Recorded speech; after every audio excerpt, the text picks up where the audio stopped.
Cidades em Debate. Apoio. Bom Tempo. Planejamento financeiro. Planejando o seu futuro. Protegendo o seu presente.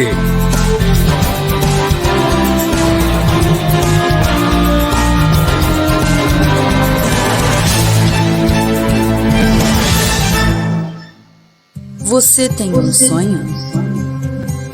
E gostaria de realizá-lo ou acha impossível? E você já fez um planejamento para que ele ocorra? E se eu te dissesse que tudo o que você precisa é dar um passo na direção certa? É verdade que não podemos impedir que imprevistos ocorram, mas podemos garantir que eles tenham impactos menores na sua vida. Deixe que nós cuidamos de você. Muito boa tarde para você, sejam muito bem-vindos. A partir de agora tem o nosso Cidades em Debate aqui na TV Unisantos, canal 40.1 e no canal 12 da NET, né? É uma sexta-feira, né? Até que enfim é sexta-feira, já o finalzão de semana apontando, né? E a gente, claro, trazendo aquele nosso programa com debate, com temas pra gente poder conversar com pessoas aqui da nossa região, debatendo assuntos justamente das nossas cidades, do Brasil e do mundo também, algo que acontece aí pra gente poder conversar legal. Bom, deixa eu dar uma boa tarde aqui para os nossos convidados de hoje, o nosso querido doutor Maurício Baltazar, o nosso advogado, jurista, comentarista. Doutor Maurício, boa tarde. Sextou, hein, doutor? Sexta-feira hoje? Boa tarde, Santiago. Sexta-feira, enfim, o descanso se aproxima.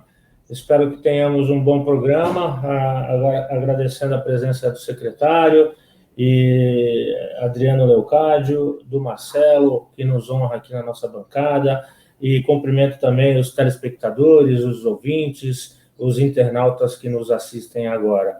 Enfim, que tenhamos um bom programa, Santiago e amigos. Bom, o doutor já apresentou todo mundo, então só vou mostrar as carinhas agora. Olha aqui o nosso querido Adriano Leocádio, secretário de Finanças da cidade de Santos. Seja muito bem-vindo, boa tarde, viu, Leocádio? Boa tarde, boa tarde. Obrigado pela oportunidade. Bom, e conosco também é o nosso querido Marcelo Rocha, o nosso economista, né? Marcelinho, tudo bem com você? Sexta-feira, tá preparado para o finalzão de semana ou não?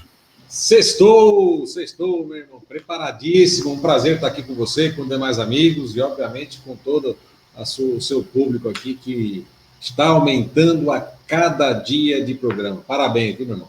Isso é bom demais, aí. Já para aumentar mais, Marcelinho, já vamos aproveitar aqui a ocasião, a sua propaganda, e já vamos pedir pro pessoal também curtir nossa página, compartilhar, avisar os amigos, o pessoal que gosta de um bom bate-papo, de saber o que acontece, tá aqui as nossas redes sociais. Lembrando que nesse momento estamos ao vivo também no YouTube, né? No nosso canal do YouTube, Cidades em Debate, para você poder também assistir, e tem lá todos os programas arquivados para você poder rever algum programa que você gostou, enfim, e tem também o nosso Facebook, é o Cidades em Debate no Facebook. O legal é que todo dia é antecipado, assim, um assunto, né, que a gente vai comentar no programa para poder debater, né? E hoje, por exemplo, temos aqui o secretário, o Adriano Leocádio, então ele vai ser o nosso destaque de hoje, né? Já é o nosso destaque de hoje para falar aí das finanças da cidade de Santos. E tem o nosso WhatsApp também, o 99603-1485, onde você pode participar. E lembrando que o nosso programa é de segunda a sexta, à 13h, aqui na TV Unisantos, tá certo? Bom, vamos começar aqui a nossa programação, vamos começar aqui o nosso programa já com a primeira notícia. E olha, essa notícia pra gente debater, mas antes deixa eu avisar, hoje é dia do imigrante, né? Dia do imigrante, e também só dar uma passadinha aqui no boletim da Covid, nas UTIs, os casos mais graves na cidade de Santos, tá caindo, né? De 244 para 238, 104 são da cidade de Santos e 134 de outras cidades. Tem aqui a ocupação geral também, 738 leitos de Covid disponíveis em 57%, né, dos 387 leitos de UTI, a ocupação é de 61%, na rede SUS a taxa é de 56% e na privada é de 69%. A gente torce para que cada vez caia mais esse número até zerar, se Deus quiser, se Deus quiser. Bom, vamos falar aqui do motoboy, o Alisson da Silva Monteiro, de 27 anos de idade. Ele foi preso injustamente, pela segunda vez inclusive, hein? simplesmente porque ele tem o mesmo nome de um traficante foragido da justiça.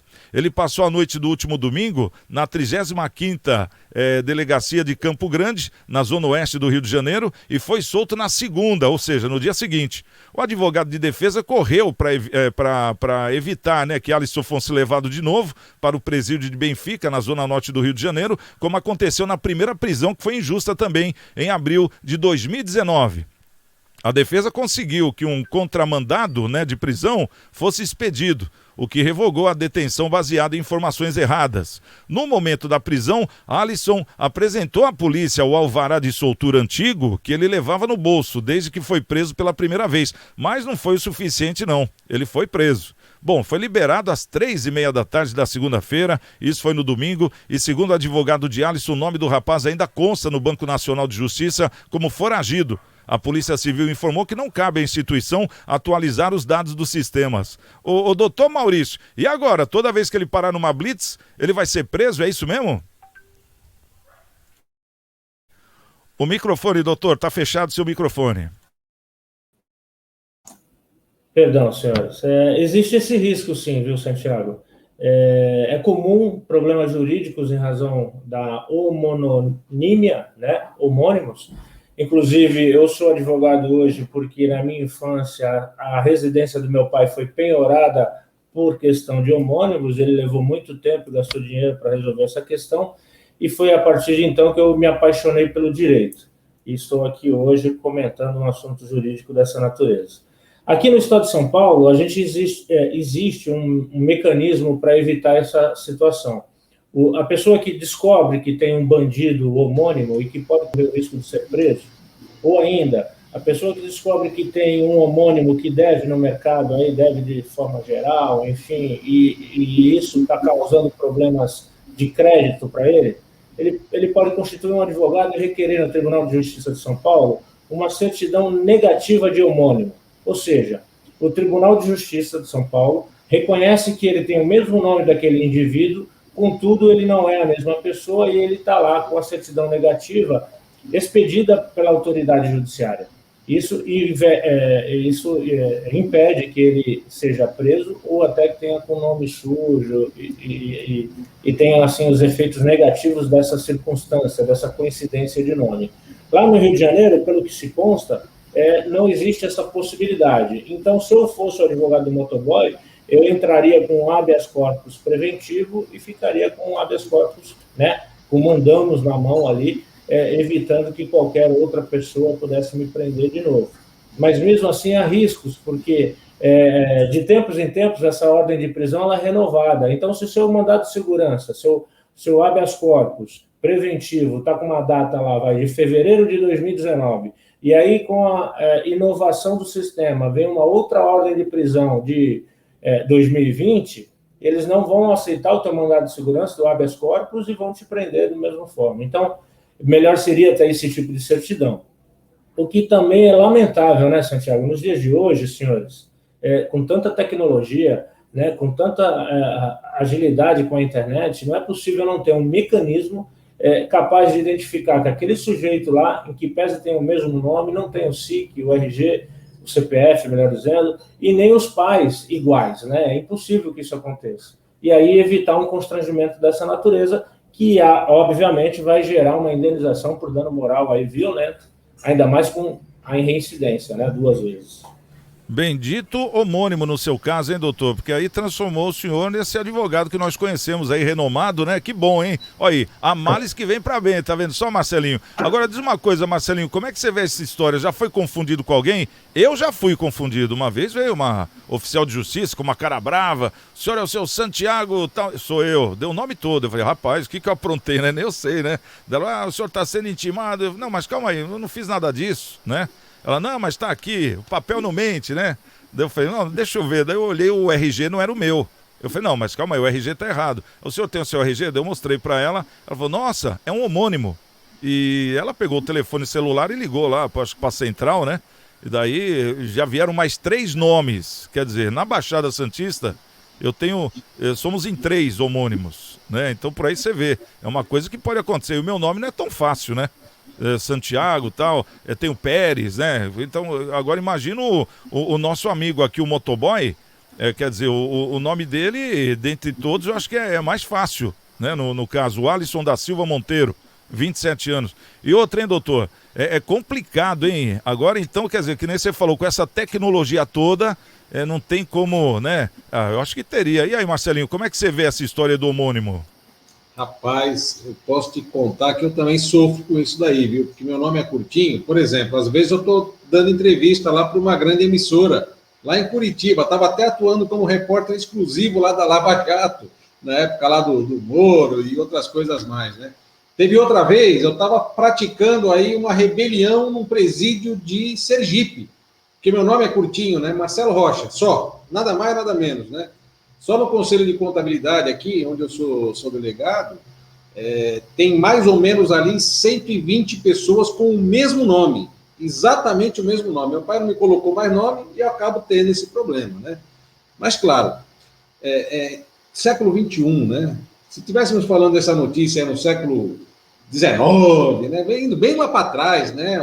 Onde nós não tínhamos uma tecnologia avançada, até poderia aceitar hoje. Você vê o nome do pai, o nome da mãe, pesquisa pelo CPF, né? O CPF tem os dados nacionalizados aí, tem agora o RG nacional, né? Eu até tirei esse RG há pouco tempo para atualizar os dados, que eu sempre mantenho os dados atualizados, né? Porque a gente nunca sabe o que pode acontecer, então, mantendo atualizado, obviamente, você tem menos chance de ter uma confusão dessa daí. Teve até um caso engraçado, que, como eu sou delegado aqui do Conselho, me mandaram uma vez um documento de um inquérito policial para um doutor Marcelo Rocha, que era delegado também de polícia, e chegou aqui para mim, né, esse documento. Eu falei, meu Deus do céu, e agora o que eu faço, né? Tive que consultar um colega do doutor Maurício para poder me orientar aí como que eu procederia aí, né? Porque a encomenda veio para mim, a documentação, e eu nada tenho a ver com a questão. Realmente é um problema sério, que muita gente sofre, tem esse tipo de problema, e eu acho que o mais estranho de tudo isso é a demora para comprovar que a pessoa não é a outra pessoa, né? Com tantos meios que nós temos aí, absurdo a gente aceitar, né, um negócio desse, em pleno século XXI, tecnologia a todo vapor aí, todo dia sai coisa nova e a gente tendo aí que sofrer, ou muitas pessoas sofrendo por conta dessa confusão por causa dos homônimos. Marcelo, que é o nome mais curto ainda do meu concunhado, Júlio César. Esse é o nome todo dele. É o nome todo? É o nome todo. Júlio César. O Leocádio, eu acho que não sofre muito com isso. Ô, Leocádio, você sofre com homônimo ou não, secretário? O microfone está fechado, Leocádio. Eu sei que eu tenho homônimos, né? Mas eu nunca tive nenhum problema, não. Eu acho só que esse tipo de episódio é mais uma prova da ineficiência do poder público no Brasil, né?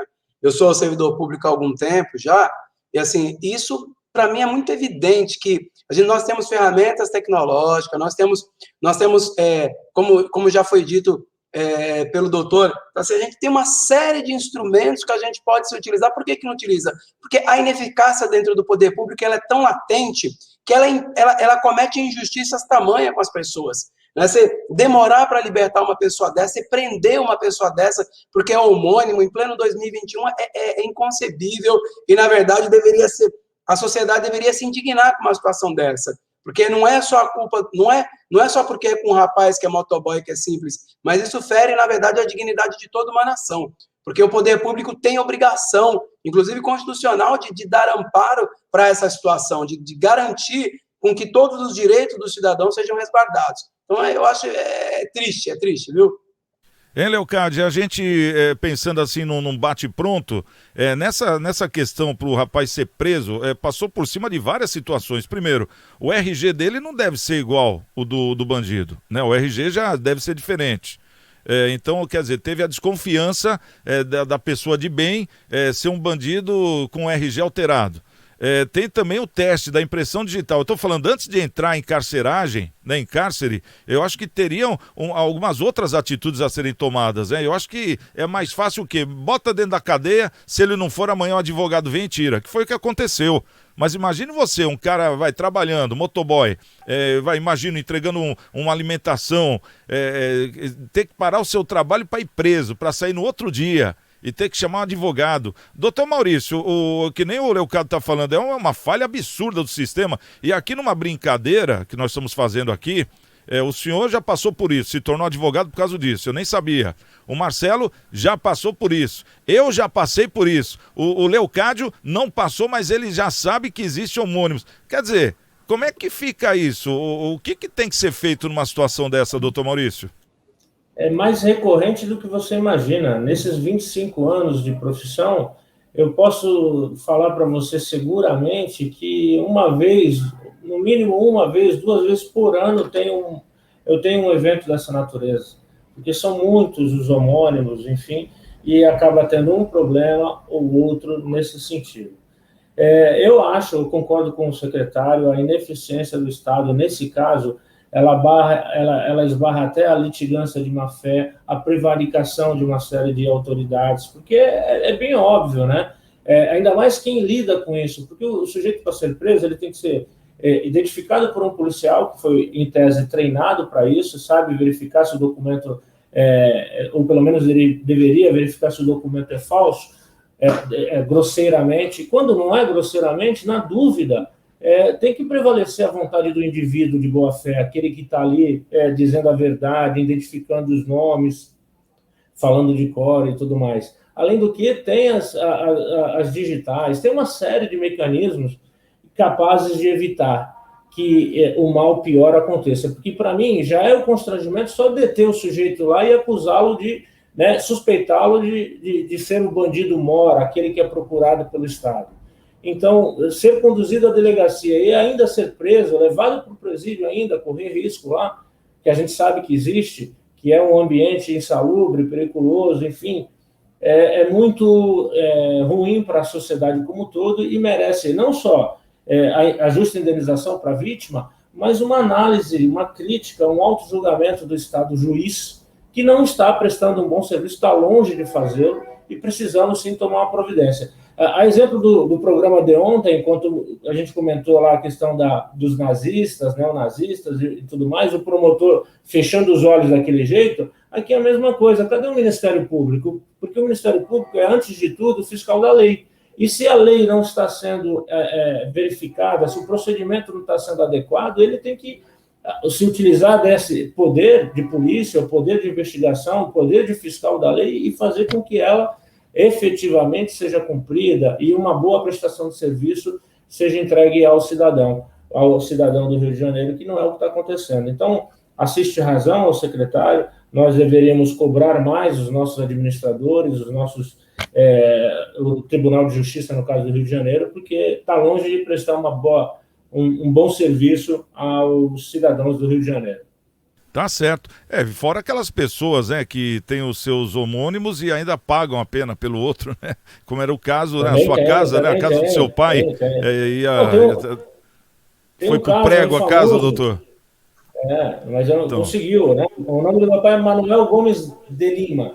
Imagina quantos Manuéis não tem aí, enfim. Gomes tem de um caso Lima, famoso que o homônimo foi identificado 7 anos depois de cumprimento da pena. É um caso famoso. Então, vocês imaginam, o cara ficou preso 7 anos, como ele era afrodescendente, pobre, se não me engano, nordestino, não tinha condição, até a Procuradoria do Estado, que presta serviço gratuito. Aí entra boa vontade também, não entra, doutor? Então, de algum, mas não era boa vontade que é a questão, é função, é obrigação do Estado prestar o serviço ontem, antes de acontecer. 7 anos depois é muito. Então, eu penso que a indenização tem que ser proporcional e aqueles que deveriam evitar que isso acontecesse deveriam receber uma reprimenda. A corregedoria, o administrativo, agora todos os juízes têm meta, todos os funcionários públicos têm meta. Eu gostaria que esse tipo de providência negativa fosse investigada, punida e, quem sabe, melhorada no frigir dos ovos. Tá certo. Bom, o nosso Cidades em Debate, deixa eu dar um toque para a turma toda aqui. Esse endereço que você está vendo na tela, na Costa 74, é da Igreja Coração de Maria, lá do Padre Cláudio, da Paroquial. Esse telefone é o da Bebeca, né? Ela que dirige a Paroquial. E nós estamos dando essa força, né? Nos unindo a tantas campanhas que existem aqui de alimento e agora também campanha do agasalho. Então você que tem o seu agasalho, você que tem 1 quilo de alimento, doe, porque muita gente com essa pandemia está passando por sérias necessidades. A gente vê vários exemplos diários, né? Então se você tem 1 quilo de alimento, eu só vou doar 1 quilo, que vergonha. Não tenha vergonha, você vai estar ajudando e muito, e Deus lhe pague.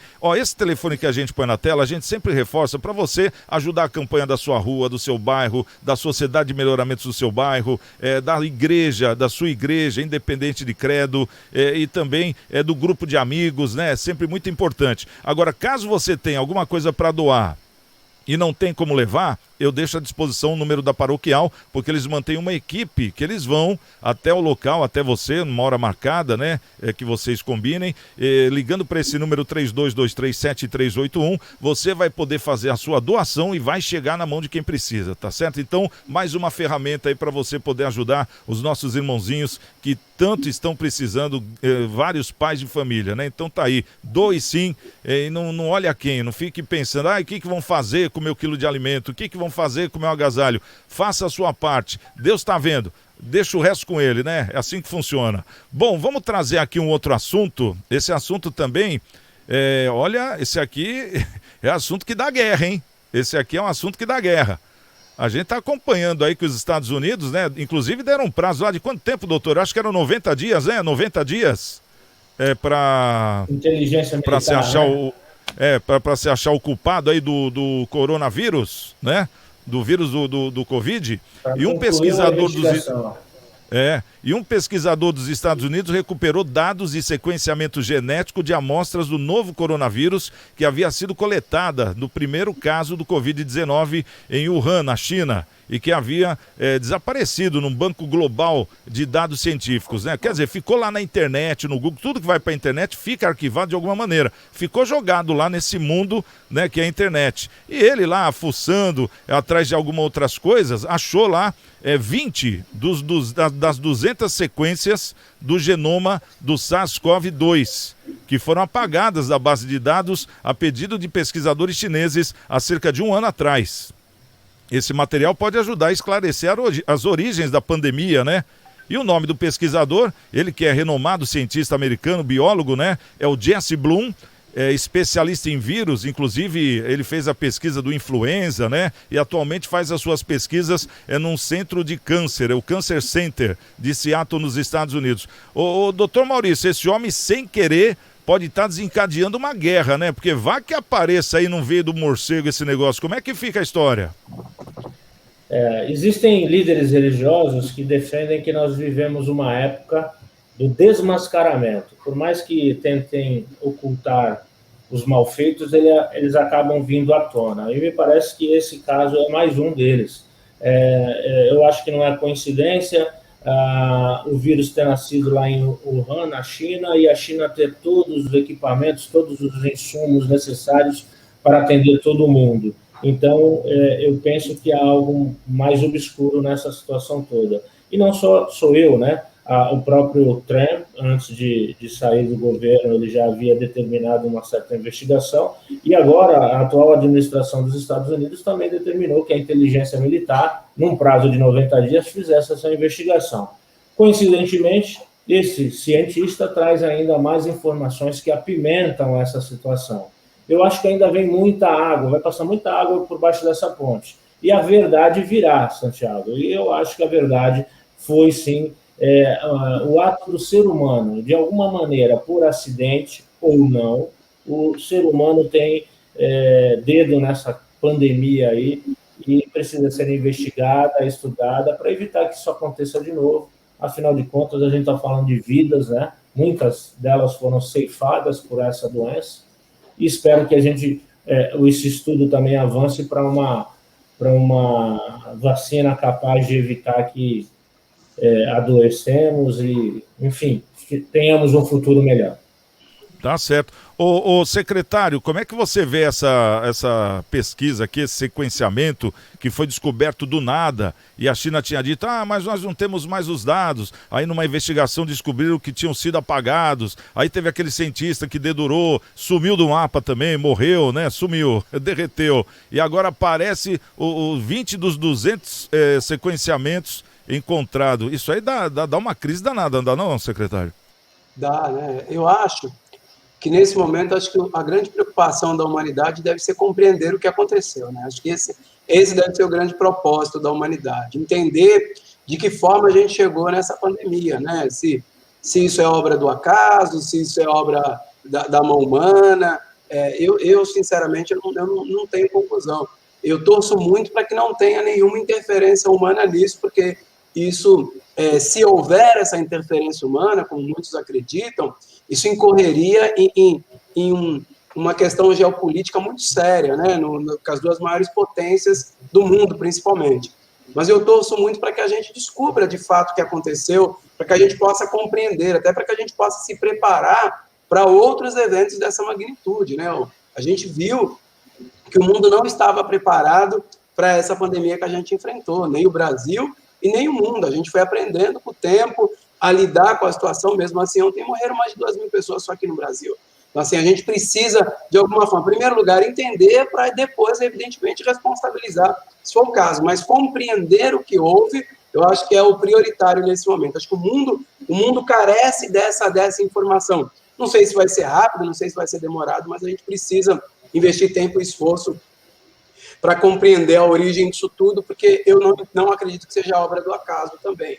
Mas a gente precisa ter elementos para chegar numa conclusão, para o bem da humanidade, né? Exatamente, é o que a gente imagina. E aquele negócio, a gente nota que existe a CPI da Covid, aquela coisa toda, eles estão abordando tantos outros assuntos, além da conta, que eu acho que deveria ser apresentado ali também, exatamente isso que o secretário falou, um plano para futuras pandemias, porque agora parece que é uma guerra viral, vamos dizer assim, não é mais a guerra do revólver, né, do foguete, acho que agora é o vírus que vai começar a predominar. Então eu acho que o país que tiver um plano de governo para enfrentar qualquer surto, né? Eu acho que ele já está mais na frente, porque a gente viu, né? Realmente o mundo todo foi pego de surpresa. Não tem quem culpar. Vai culpar quem? Fala para mim. Nós nunca passamos por isso. Quer dizer, os nossos avós passaram por isso, mas eram outros tempos também. Agora, dentro da nossa realidade, né? Complicado, né, Marcelinho? A gente pensar dessa maneira, mas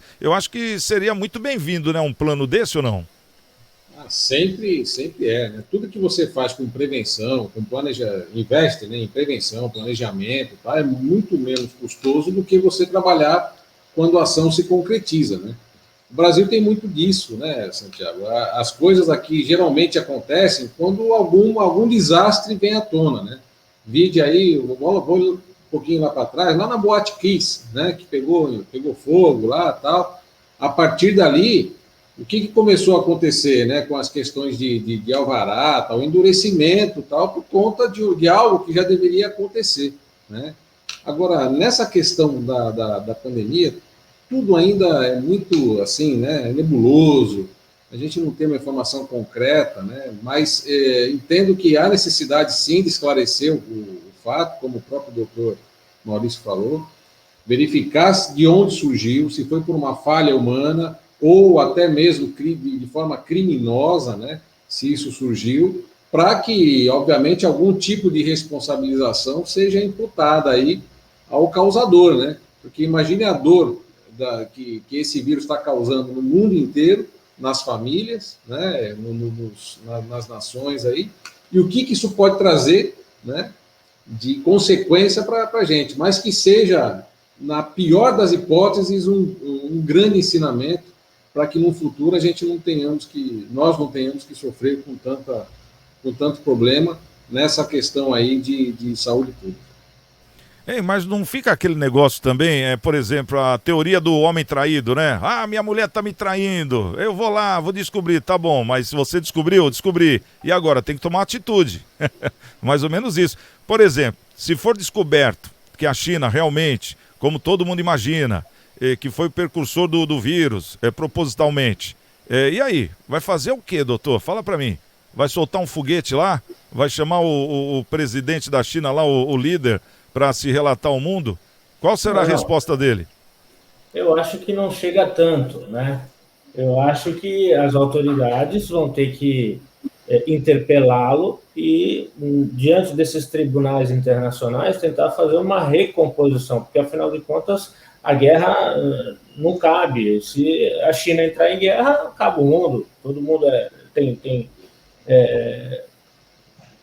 eu acho que não chega tanto, mas é necessário ser descoberto para que isso não ocorra de novo. E também desestimular, porque se a China pôde e fez, outras nações também poderão fazê-lo.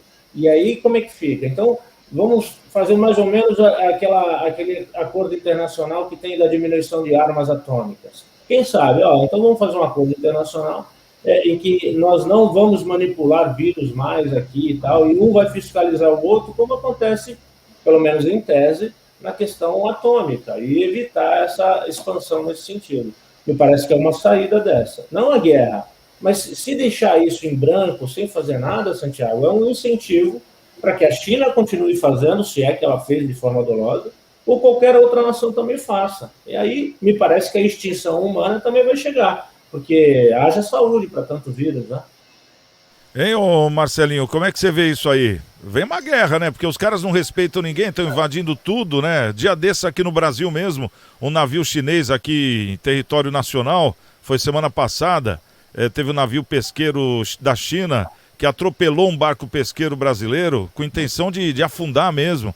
Quer dizer, foi um bafafá, uma coisa que, né? E o cara veio lá do outro lado do mundo, quer dizer, não respeita. Eu tô falando do barco, não do povo. Mas aí, no caso, os líderes, como é que eles encarariam isso? Se realmente foi proposital. O que o doutor falou, eu concordo, mas eles concordariam? Né? Se comprovar que foi doloso o ato, realmente vai ficar uma situação muito difícil, né? Mas aí as grandes potências vão ter que se unir aí para tomar uma decisão colegiada, né? E, obviamente, poder, porque mexer com a China hoje, ela domina em muitos países, né?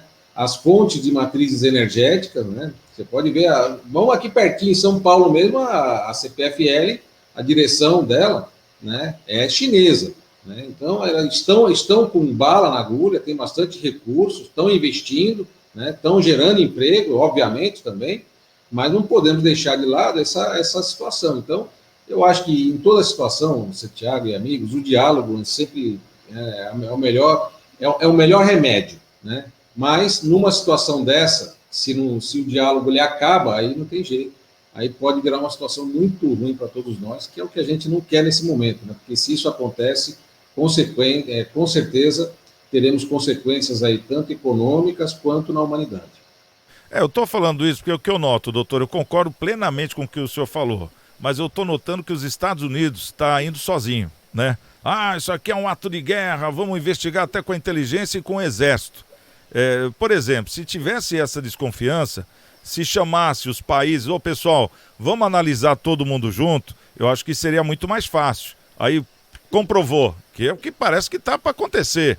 Olha, comprovou aqui, foi um erro humano, né? A China que lançou isso. Ô, chinês, como é que faz? Aí tem conversa. Agora, um país que já é inimigo, falar que é um ato de guerra, e depois comprova, como é que fica, né? É complicado, né, Adriano? Eu acho que existem formas da gente saber conversar, né? Eu acho que aí, para isso existem os organismos internacionais, né? Eles estão aí para justamente fazer esse tipo de mediação. Não dá para que os interesses nacionais e subnacionais se sobrepõem aos interesses internacionais. Então, é evidente que averiguar isso deva acontecer. É evidente também que os Estados Unidos é a maior potência econômica do mundo, então ele possui, na verdade, toda a infraestrutura e toda a capacidade para fazê-lo, só que ele precisa se utilizar de organismos internacionais. Eu também concordo com isso. E as pessoas achavam que o Biden, quando fosse eleito, mudaria a postura com relação à postura do Trump, mas, na verdade, continua exatamente com a mesma postura, porque o que está por trás disso é o imperialismo comercial, né? São questões econômicas, né? O que está por trás dessa guerra entre Estados Unidos e China os Estados Unidos já travou batalhas científicas, batalhas internacionais, mas hoje em dia a batalha é meramente econômica de sobreposição de poder econômico, né? Então, o que está por trás é isso, mas eu acho que a humanidade não pode ficar refém, principalmente a vida das pessoas e dos países mais fragilizados, né? Porque quem mais sofre nesse momento são os países mais pobres, né? Eles que sofrem de maneira, vê lá, os Estados Unidos já conseguiu vacinar quase a população toda, tem poder econômico, produziu vacina, comprar tudo, fica tudo com ele. Então, e os países mais pobres, como ficam? Então, tem que ter um peso, né, um contrapeso para a gente poder não criar nenhum impasse pior do que a pandemia, né? Por isso que é você criar um impasse pior do que a pandemia, um impasse econômico que pode ocasionar mais destruição do que a própria pandemia ocasionou. É isso aí. Bom, vou fazer água na boca de todo mundo aqui, porque hoje vai ter aquele jantar tão esperado, né, lá do Napni, né? O jantar lá do Napni, que é aquele camarão à moda Napni. Vamos passar o filme aqui para dar água na boca de todo mundo. Olha aí, tudo fresquinho. Olha só que, olha o camarão, ó, impressionante, coisa de primeiro mundo, né? Então hoje vai ser esse jantar e é só pelo Disque, só pelo delivery. Você pode ir até o Napni também buscar, ou então você pode fazer a sua reserva. Eles não cobram taxa de entrega, é entre 18 e 21 horas, ou você pode retirar lá na central do Napni mesmo, né? O 991477526, anota aí, 991477526, fala lá com a Nice, que eu tenho certeza que além de você saborear o melhor camarão à moda Napni da Baixada Santista, você vai estar ajudando essa instituição que é simplesmente demais. O pessoal faz um trabalho maravilhoso, nosso querido amigo Acácio e toda a diretoria do Napni. Então fica aqui o nosso convite para que você prestigie esse jantar hoje, dia 25, combinado? Bom, vamos tomar uma água, 30 segundos, já nós vamos trazer aqui o secretário, aí você volta como secretário mesmo, viu? Não é como comentarista, tá bom, Adriano? O secretário de Finanças da cidade de Santos, ele que vai estar prestando as contas aqui no nosso Cidades em Debate. Rapidinho, a gente tá de volta. Você tem um sonho? E gostaria de realizá-lo ou acha impossível? E você já fez um planejamento para que ele ocorra? E se eu te dissesse que tudo o que você precisa é dar um passo na direção certa? É verdade que não podemos impedir que imprevistos ocorram, mas podemos garantir que eles tenham impactos menores na sua vida. Deixe que nós cuidamos de você. Nosso Cidades em Debate de segunda a sexta, 13h, aqui na TV Unisantos, canal 40.1 e também o canal 12 da NET, né? Bom, vamos trazer agora o nosso secretário de Finanças, né? O nosso querido Adriano Luiz Leocádio, ele que é o secretário de Finanças da cidade de Santos, e nós convidamos ele hoje justamente para poder falar como é que anda as finanças da cidade de Santos, porque veio essa pandemia, né, Adriano? Não foi só você, como vários municípios do Brasil inteiro, né? Foram pegos de surpresa. E a cidade que não esteja muito bem estruturada hoje vai passar por grandes dificuldades, essa que é a verdade. Eu queria que você falasse um pouco pra gente como é que anda aí o balanço, como é que anda as finanças da cidade de Santos, Adriano?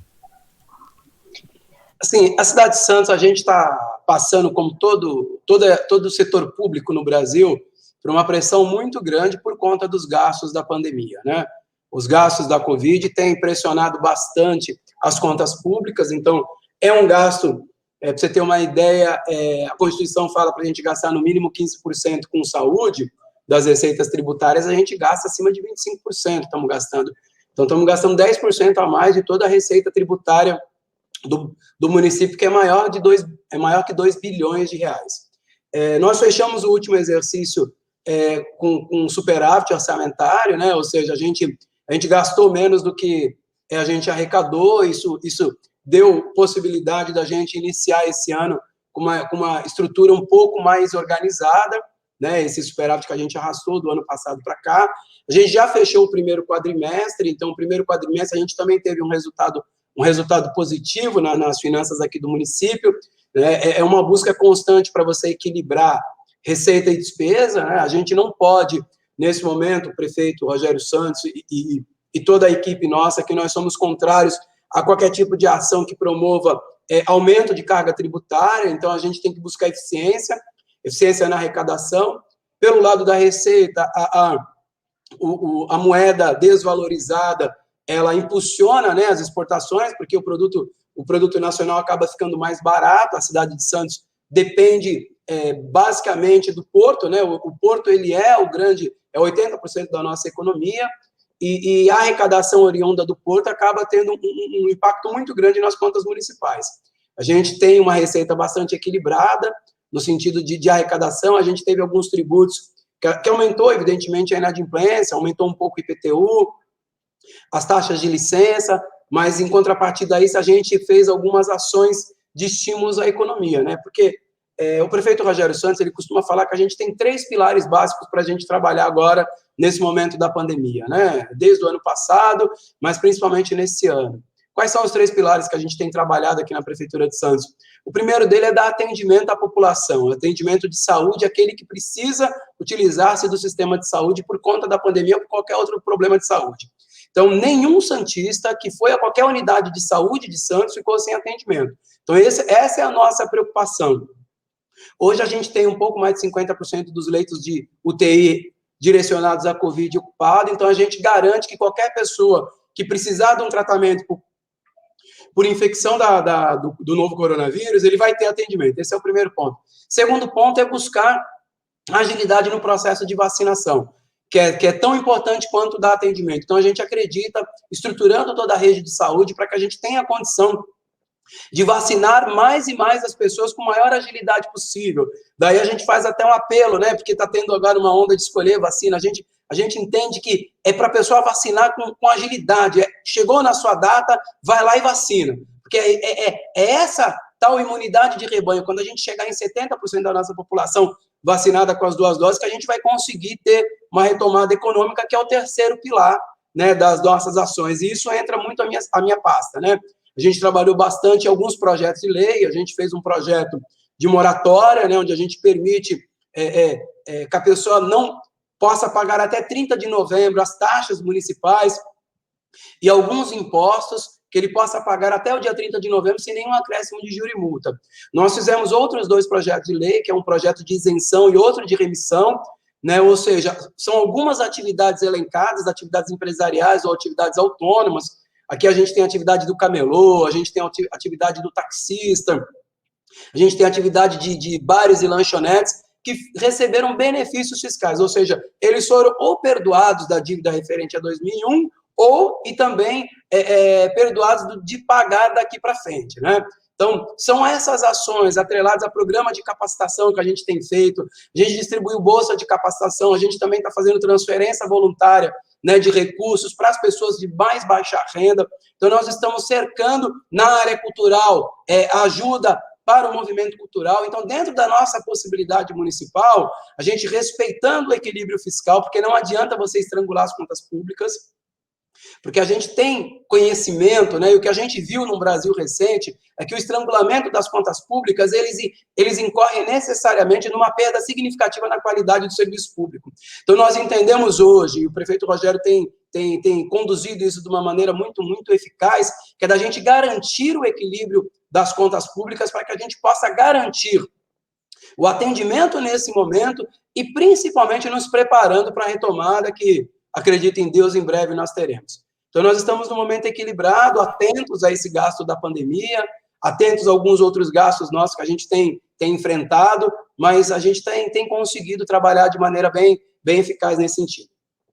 E uma pergunta, o secretário, porque a gente está vendo realmente um gasto tremendo a nível Brasil. A gente vê que tem essas estruturas de hospitais, tem esses hospitais de campanha, esse dinheiro, né? Uma pergunta que eu acho que todos gostariam de saber: esse dinheiro que vai do governo federal para o estado é repassado para as prefeituras ou é cada um para si?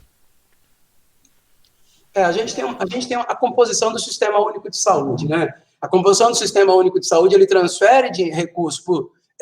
o governo federal, ele é o grande arrecadador do Brasil, junto com o governo do estado, para que a gente tenha ideia, né, gira em torno de 15% a 20% a parte tributária que fica no município. Todo o restante da arrecadação, ele é dividido entre o governo federal e o governo do estado. Então, a gente tem dentro da composição da universalização do sistema de saúde, a gente tem o que a gente chama de distribuição tripartite dentro do Sistema Único de Saúde. Então, cada ente da federação tem uma parte, né? Baixa, média e alta complexidade. O governo federal, no que diz respeito à pandemia, ele fez uma transferência de recursos no ano passado, ele fez uma transferência fundo a fundo, veio direto para os fundos municipais de saúde. A gente recebeu, eu não me recordo exatamente, mas em torno de 50 milhões de reais que a Prefeitura de Santos recebeu, de recursos para o aporte da pandemia do novo coronavírus, né? E o governo federal também repassa para o governo do Estado. E o governo do Estado, de que forma que ele age nos municípios? Ele age muito menos na transferência de recursos, mas muito mais na viabilização de leitos. Vou te dar um exemplo. A gente tem leitos no Hospital Guilherme Álvaro, que são financiados exclusivamente pelo governo do Estado, e a gente tem outros hospitais que são estaduais e são financiados. E a gente tem também convênios que são feitos com o governo do Estado. Hoje, neste momento, a Prefeitura de Santos, ela arca, né, com recurso do contribuinte santista, com os tributos arrecadados na cidade, quase a totalidade do gasto de Covid. Então, hoje, a nossa situação orçamentária é essa. A Prefeitura de Santos. Porque, sendo bem honesto com vocês, se o município de Santos, que graças a Deus independe de transferências intergovernamentais para conseguir se manter, então, por conta da pujança econômica da nossa cidade, por conta do comprometimento do cidadão santista em pagar os seus impostos, e eu costumo falar que santista paga o imposto em dia, né? A gente tem níveis de inadimplência altíssimos em outras cidades. Em Santos, a gente tem inadimplência em torno de 13%, 15%, que é uma inadimplência baixa para uma carteira dessa que a gente tem. Então, por conta do cidadão santista, que paga bem, por conta da atividade econômica, principalmente essa relacionada ao porto, a Prefeitura de Santos consegue aportar recurso e garantir esse atendimento. Garantir hoje que a gente tenha 56% de leitos Covid no Sistema Único de Saúde ocupado, né? A nossa ocupação no sistema público é menor do que no sistema privado. Por quê? Porque a gente consegue fazer esse aporte, a gente consegue investir, porque nesse momento o que importa para a Prefeitura é salvar vidas. É lógico que, como eu falei, eu sempre insisto aqui dentro da Prefeitura, a gente não tem o direito e nem pode arriscar-se, se perder em fantasias financeiras e orçamentárias, ou seja, se perder no equilíbrio fiscal, né? Então, a gente tem uma preocupação muito grande, mas hoje o santista paga a conta do Covid, né? Hoje o que acontece, de fato, é isso, né? A gente não depende de transferências intergovernamentais. Nós até gostaríamos de receber mais, porque sobraria, a gente estava conversando com o doutor no início, quando a gente estava ainda fora do ar, a gente gostaria de aportar recursos em outras áreas de maneira mais eficaz, mas a gente acaba tendo que destinar bastante recurso para o combate da pandemia e outras ações que são emergenciais. Porque tudo relacionado à pandemia, quando a gente fala que eu vou dar uma isenção fiscal, é relacionado à pandemia. Quando eu vou remir os devedores de pagar os seus tributos, eu vou perdoar, nós estamos falando em relação à pandemia. Quando eu vou dar ajuda para pessoas assistidas que estão abaixo da linha da pobreza, é por conta da pandemia. Então, são gastos indiretos. Nós temos gastos de aplicação direto na Covid, direto em leito hospitalar, direto na compra de insumos hospitalares, da manutenção de leitos e também daqueles gastos indiretos. Tá certo. Ô Marcelo Rocha, gostaria de fazer alguma pergunta para o secretário? Está fechado o microfone do Marcelo, hein? Esse microfone coloca a gente na roça aqui, né?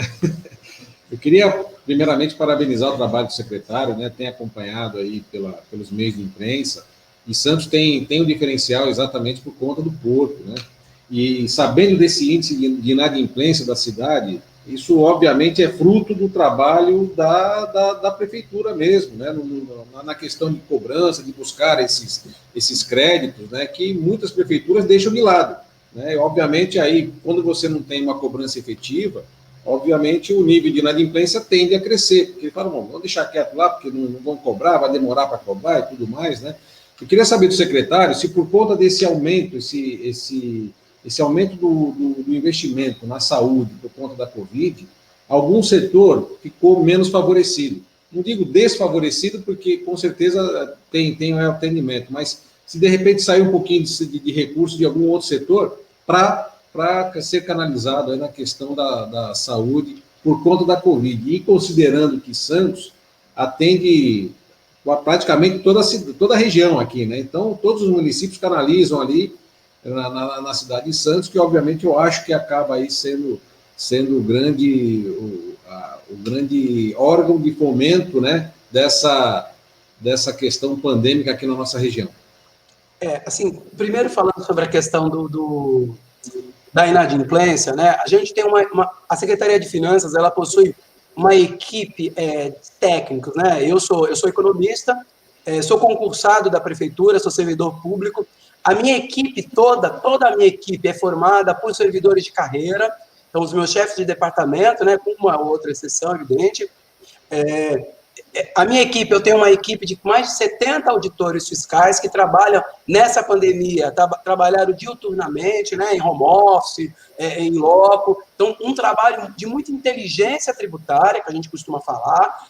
Santos tem um dos melhores indicadores no Brasil de arrecadação. A gente é o 10º arrecadador IPTU, a gente é o 12º de arrecadação geral, a gente tem uma das melhores arrecadações per capita. Lógico que se você tira lá aqueles paraísos fiscais, que existem algumas cidades que são paraísos fiscais, mas dentro das cidades grandes, então a gente tem uma pujança muito grande. Do lado da cobrança, a gente tem um time, quem cuida da cobrança da dívida ativa aqui no Brasil, aqui em Santos, quando a gente inscreve em dívida ativa, é a Procuradoria Fiscal. E aqui eu quero fazer a deferência ao trabalho da doutora Renata Reis e da doutora Patrícia, né? A doutora Renata Reis é a nossa procuradora-geral e a doutora Patrícia é a nossa procuradora fiscal. Então, elas fazem um trabalho exemplar na execução judicial, e isso envolve muito a questão da arrecadação, né? Eficiência arrecadatória. O que eu acho interessante, outra semana eu recebo todo dia ligação de alguém querendo vender alguma coisa para a prefeitura. Eu tenho um modelo. Aí eu falei para a pessoa, né, que veio querer me oferecer mágica. Eu falei, se você me mostrar uma cidade que tem mais eficiência do que eu tenho e que foi fruto do teu trabalho, eu te contrato amanhã. Mas não tem. Nós somos referência nisso. Nós somos referência na região, no estado e no Brasil. Eu sou presidente da Associação das Secretarias de Finanças do Estado de São Paulo. Então, eu acompanho isso muito de perto. Com relação aos gastos, o que aconteceu no ano passado? No ano passado, a Câmara Municipal aprovou uma lei onde a gente destinou alguns recursos de fundos especiais, que nós chamamos, fundos contábeis especiais. Por exemplo, nós temos em Santos o Fundurb, que é o Fundo de Desenvolvimento Urbano, nós temos o Fundo de Meio Ambiente, nós temos o Fundo de Defesa da Criança e do Adolescente. Então, esses fundos municipais nós aprovamos uma lei que desvinculava receitas desses fundos e permitia com que a gente aportasse para dentro do fundo de saúde recursos dessas áreas. Então, todas as áreas acabaram ajudando na pandemia. Isso foi no ano passado. Desculpa. Esse ano não foi preciso mais fazer isso. Então, esse ano a gente não teve necessidade de aportar recursos de outras áreas. Eu também tinha falado inicialmente, é evidente que a gente teve uma redução ano passado, por exemplo, dos gastos na educação. Por quê? Porque as escolas estavam fechadas. Então, você não gasta luz, você não gasta água, né? Você tem uma redução, por exemplo, de pagamento de hora extra. Então, tudo isso impacta necessariamente no gasto com a educação e outras áreas mais administrativas também da prefeitura, e todo esse recurso acabou sendo canalizado para a área da saúde. Esse ano o prefeito tem algumas prioridades de trabalho, né? Porque não adianta a gente também, vamos trabalhar, tudo bem, a Covid é importante, é prioritário, mas e o resto? Né, e o emprego, e a região centro-histórica, e a educação, que é prioridade de governo. Então, a gente tem várias frentes de trabalho, nós estamos com mais de 30 obras de encosta no morro. Né? A gente teve aquela chuva, né? Foi em 2019, aquela chuva desastrosa, não sei se foi 2019, 2020, eu também não me lembro, foi 2020. E a gente tem mais de 30 obras de contenção de encosta. É o maior número de obras de encosta que a gente tem na cidade, que a gente teve na história da cidade, para a gente evitar outra tragédia daquela. E isso é aporte de recurso próprio. Não tem jeito, a gente vai lá e coloca dinheiro, cada obra dessa é 1 milhão, 2 milhões, 300 mil, 500 mil, 5 milhões, então são obras caras. Então a gente está tentando, de todas as formas, continuar agindo para que a cidade continue andando. Né? A minha prioridade como secretário de Finanças é essa. Santos não pode parar, porque eu preciso arrecadar, preciso manter a cidade, e eu só vou arrecadar se a economia continuar girando. E Tá uma bola dentro, aí, desculpa te cortar, Santiago, uma bola dentro do prefeito, aí de colocar técnicos para trabalhar, né, em áreas específicas que, obviamente, vão trabalhar buscando o resultado melhor para a cidade, né? Tem secretarias que você não pode inovar colocando políticos aventureiros aí e tal, que vêm com ideias astronômicas e vão obviamente, fugir do contexto cidade e não vão atingir os objetivos como o Adriano está fazendo. Então, uma bola dentro aí do prefeito foi exatamente a manutenção ou, né, a colocação dos técnicos aí, começando do secretário, né, e esse bom entrosamento aí com a Procuradoria que realmente traz resultado, né? A eficiência no serviço público, ela traz resultado em todas as áreas, né? Então, a bola dentro aí, muito legal, viu, Adriano, ouvir isso daí de você e as ações que vocês estão fazendo aí. Legal. Doutor Maurício, eu gostaria de ouvir o senhor, mas temos aqui 2 minutos entre pergunta e resposta. Consegue? É bem simples. Pegando carona no que o senhor acabou de nos expor, muito bem, aliás, há alguma obra importante que, por razão da Covid, de toda essa demanda que ocorre, esteja parada ou diminuída em razão do volume? E existe, vamos supor que a Covid acabasse amanhã, qual seria a prioridade da administração hoje para materializar o mais rápido possível? Ô Adriano, escolhe uma pergunta, porque não dá tempo de responder as duas não, hein? Não, tá bom. Eu acho que a prioridade quando acabar a Covid é a região centro histórica, o emissário submarino é uma obra importante, a obra do VLT também é importante e também a obra do mercado municipal. São alguns pontos chaves da administração que a gente quer desenvolver nesse curto espaço de tempo que a gente tem aqui esse ano mesmo. Então, isso é o foco. E qual a outra pergunta, doutor? Acho que tem uns 30 segundos aqui. Tem alguma obra que foi prejudicada em razão da pandemia? Esse ano, não. A gente teve problema judicial na obra do emissário, né? Que a gente está retomando agora. O prefeito já deu aval, a gente está retomando com a obra do emissário. Em breve, a gente já vai ter remodelação do emissário submarino. A gente teve problema, foi por conta de questões judiciais, mas a pandemia atrapalhou as decisões, entendeu? Acabou prejudicando. Tá certo. Oi, fala, doutor. Hoje é possível concluir que a prefeitura está com dinheiro sobrando, secretário, em razão do bom trabalho dos senhores? Não está sobrando. Eu acho que está na conta, né? O secretário de Finanças nunca vai falar que está sobrando. Meu amigo aí que é contador e economista sabe, nunca vai estar sobrando. Mas está na conta para a gente pagar o que é necessário e a gente honrar nossos compromissos e investir na cidade. Okay. Legal. Trabalho. Legal.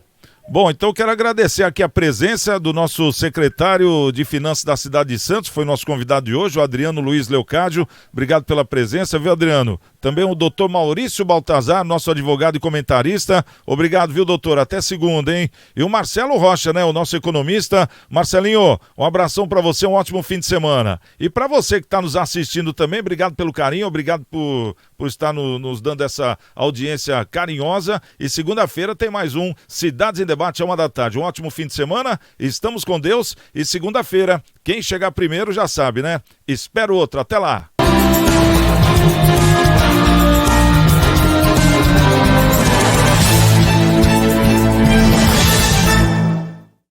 Você tem um sonho? E gostaria de realizá-lo ou acha impossível? E você já fez um planejamento para que ele ocorra? E se eu te dissesse que tudo que você precisa é dar um passo na direção certa? É verdade que não podemos impedir que imprevistos ocorram, mas podemos garantir que eles tenham impactos menores na sua vida. Deixe que nós cuidamos de você. A minha rádio é massa e eu vou cantar. A minha rádio é massa, eu vou comemorar. Massa é mais que paixão, e o som da massa é o que eu quero ouvir. Massa é ter amigos